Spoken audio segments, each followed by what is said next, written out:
बोली लाडो अरे हाथ जोड़ी मैया कह रे मेरी गिरजा कोई सुन लाडो मेरी बात जी।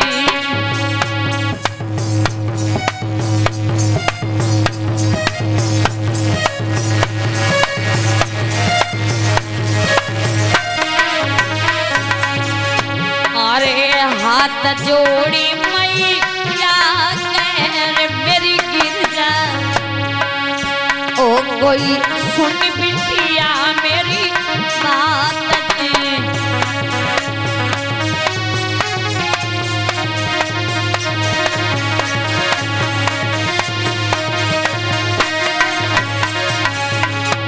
अरे अकेली बिटिया मेरे घर में रे मेरी लाडो ओ तेरी रोए मरेगी मात जी।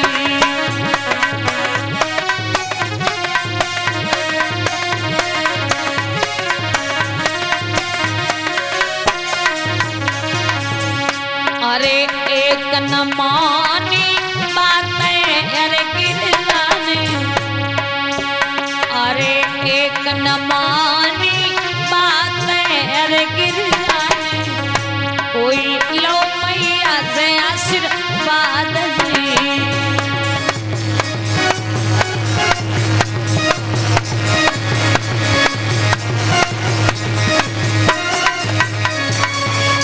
आज मैया मैना कहने लगी बिटिया हमें छोड़ करके नहीं जाना क्योंकि तुम्हारे जो पिताजी हैं वो भी तुम्हारे बिना नहीं रह पाएंगे और मैं भी तुम्हारे बिना नहीं रह पाऊंगी, इसलिए गिरजा तुम हमें छोड़ करके मत जाओ। लेकिन गिरजा ने कोई बात नहीं मानी और जंगल में भोले बाबा का भजन करने के लिए चली। आज पर्वतों पर आ गई हैं और मैया नृत्य करने लगी हैं और क्या गा रही हैं।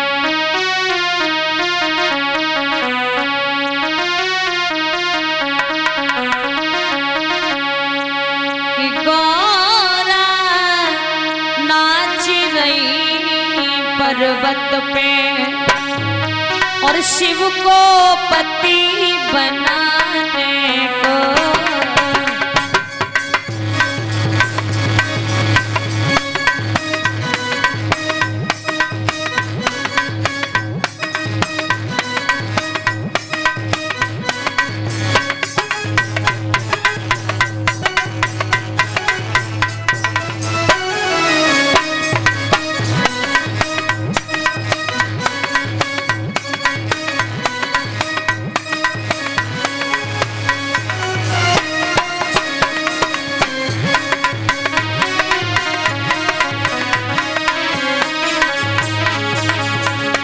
तालियों का साथ देते हुए बोलो माता बहना। गौरा नाच रही पर्वत पे शिव को पति बनाने को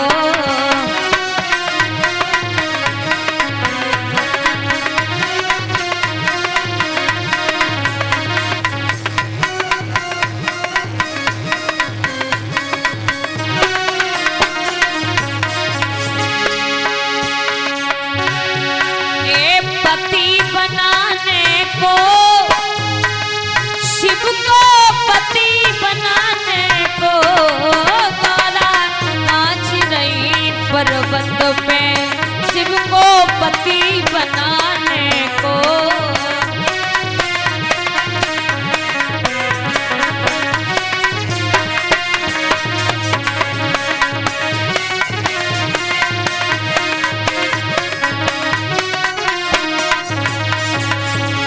और बोलिए ना मोए चाहिए माथे की बेंदी माथे सजाने को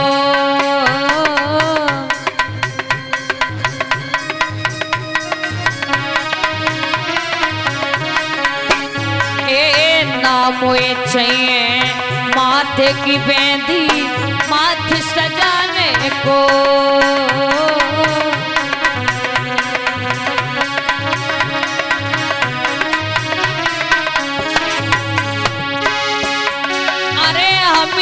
चाहिए प्रेम की माला, अरे शिव को रिझाने को, गौरा नाच रही पर्वत पे शिव को पति बनाने को।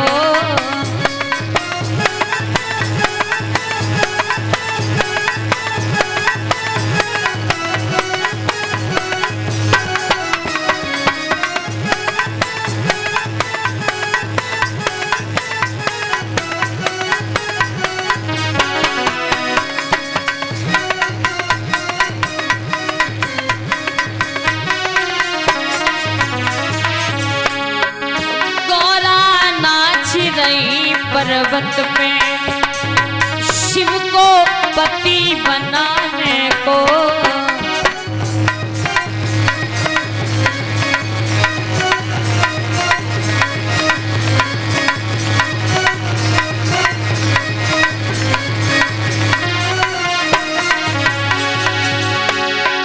पति बनाने को, शिव को पति बनाने को,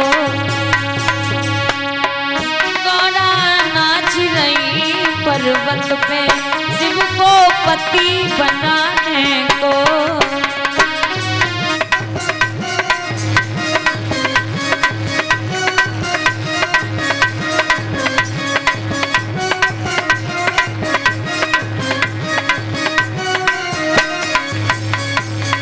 इधर मैया गिरजा जो है ये भोले बाबा का भजन करने लगी हैं और विचार किया है कि मैं भोले बाबा से विवाह करूंगी, भोले बाबा के साथ में ही विवाह करूंगी, अन्यथा मैं किसी और के साथ में विवाह नहीं करूंगी।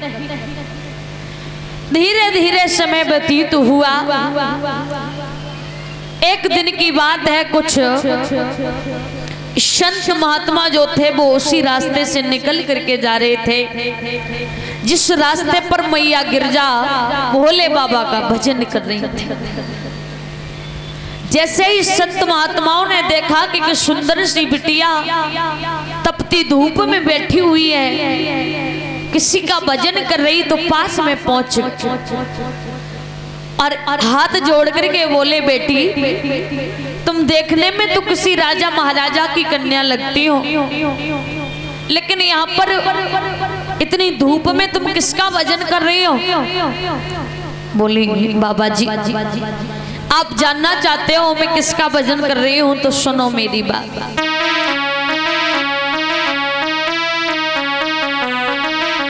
कि कोई ऐसा अनुरागी है और जिसने अनुरागिन किया,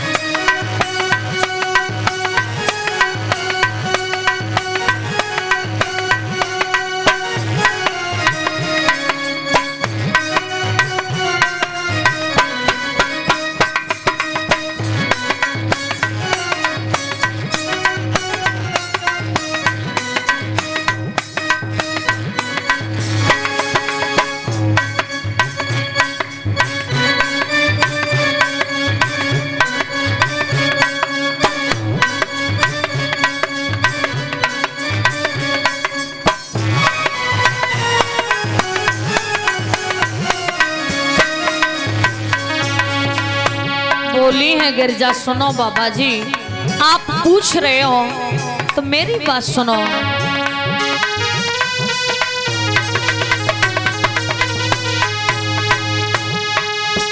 और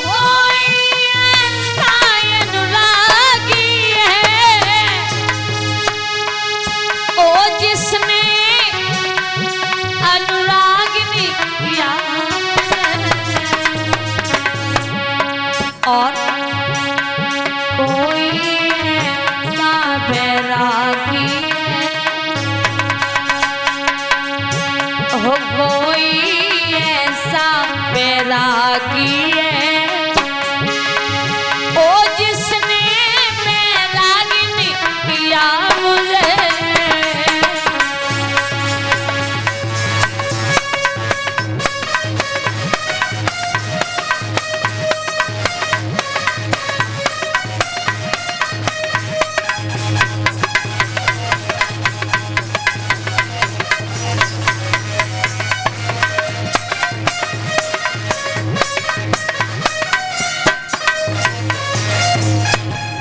जैसे ही इतनी बात सुनी भक्तों, कहा कि बिटिया हमें तो समझ में नहीं आया कि तुमने क्या कहा, कौन अनुरागी कौन बैरागी, तुम भजन किसका कर रही हो? बोले बाबा जी मैं भोले बाबा का भजन कर रही हूँ और उनको प्रसन्न करना चाहती हूँ, उनसे विवाह करना चाहती हूँ। बोले तुम भोले बाबा से विवाह करना चाहती हो? मेरी बात सुनो, इतने देवता ये सुंदर सुंदर, उनसे विवाह कर लो, देवराज इंद्र के साथ में विवाह कर लो।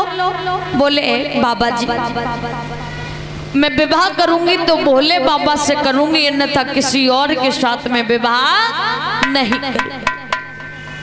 संत महात्मा वहां से चले गए और जब संत महात्मा वहां से गए, इधर धीरे धीरे समय व्यतीत हुआ और धीरे धीरे जब समय व्यतीत हुआ भक्तों, तो इधर एक तारक नाम का राक्षस पैदा हो गया। ये देवताओं को बड़ा परेशान करने लगा, मारता है पीटता है, चैन से नहीं रहने दे रहा।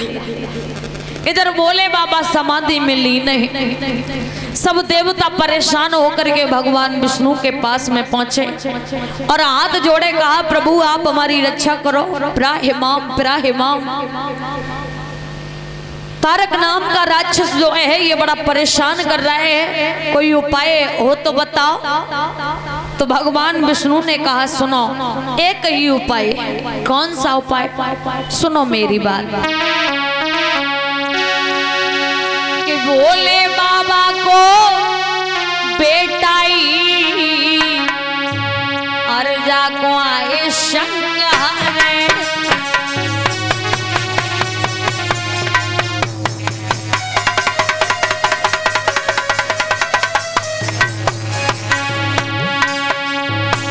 भोले बाबा का पुत्र ही इसको मार सकता है।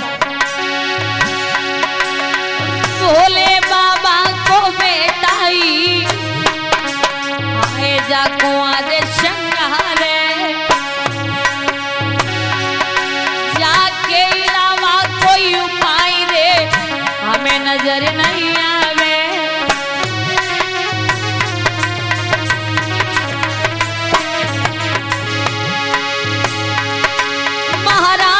विष्णु रे उन्हीं समझाए और नई मुसीबत और बनी, अब अखियां को खुलवाई। भैया होने बलवान उतनी पलटा खाओ है।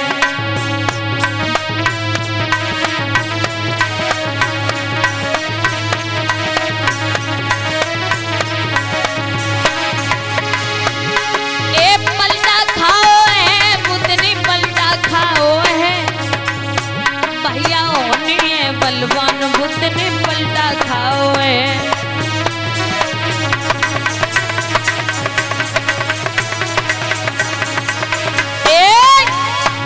इधर तो भगवान विष्णु ने कहा कि उस राक्षस को अगर मारना चाहते हो तो भोले बाबा का पुत्र ही उसको मार पाएगा, क्योंकि उस राक्षस ने वरदान लिया है कि मैं भोले बाबा के पुत्र से मरूंगा। उसी समय सभी देवतागण विचार करने लगे कि भोले बाबा की जो पत्नी थी सती, वो तो यज्ञ में कूद गई, उन्होंने तो अपना शरीर छोड़ दिया। अब पत्नी नहीं है तो पुत्र कहां से आए? मान लिया भोले बाबा का विवाह भी करवा दो तो भोले बाबा के अब नेत्र कौन खुलवाए? सब देवता आपस में बातें करने लगे, बोले नेत्र वो खुलवाए जाए अपने प्राण प्यारे ना हो, क्योंकि भोले बाबा की जो समाधि खुलवाता था उसका अंत हो जाता। बोले कामदेव आगे बढ़े, बोले देवताओं के हित में जो काम होगा वो मैं करूंगा, चाहे मेरे प्राण क्यों ना निकल जाए। कामदेव आगे के लिए बढ़े तो सभी देवता जा रहे थे, रास्ते में संत महात्मा मिल गए। बोले कहाँ जा रहे हो? बोले भोले बाबा की समाधि खुलवाने के लिए जा रहे हैं। और तारक नाम का जो राक्षस है, भोले बाबा का पुत्र ही उसका संहार कर सकता है, अन्यथा कोई नहीं कर पाएगा। इसलिए उनकी समाधि खुलवाने के बाद में उनका विवाह करवाएंगे। बोले विवाह करवाओ तो लड़की हमारी नजर में है। बोले कौन? बोले महाराज हेमांचल की कन्या गिरिजा। बोले तुम्हें कैसे मालूम? कि वो पर्वत पर भोले बाबा का भजन कर रही है, वो भोले बाबा से विवाह करना चाहती है। बोले ठीक है। उसी समय आज कामदेव गए, भोले बाबा के पास में पहुंचे, चोटी से लेकर के एड़ी तक की ताकत लगा दी, लेकिन समाधि नहीं खुलवा पाई। कामदेव की पत्नी थी जिनका नाम था रति। रति ने कहा कि स्वामी मैं धनुष बन जाती हूँ, आप उस पर रख करके कुसुम बाण चलाना तो इनकी समाधि टूट जाएगी। उसी समय क्या किया है कामदेव ने कि उस पर रखा एक कुसुम बाणी और मारा निशान त्रिपुरारी के, और बाण के साथ हट गया ध्यान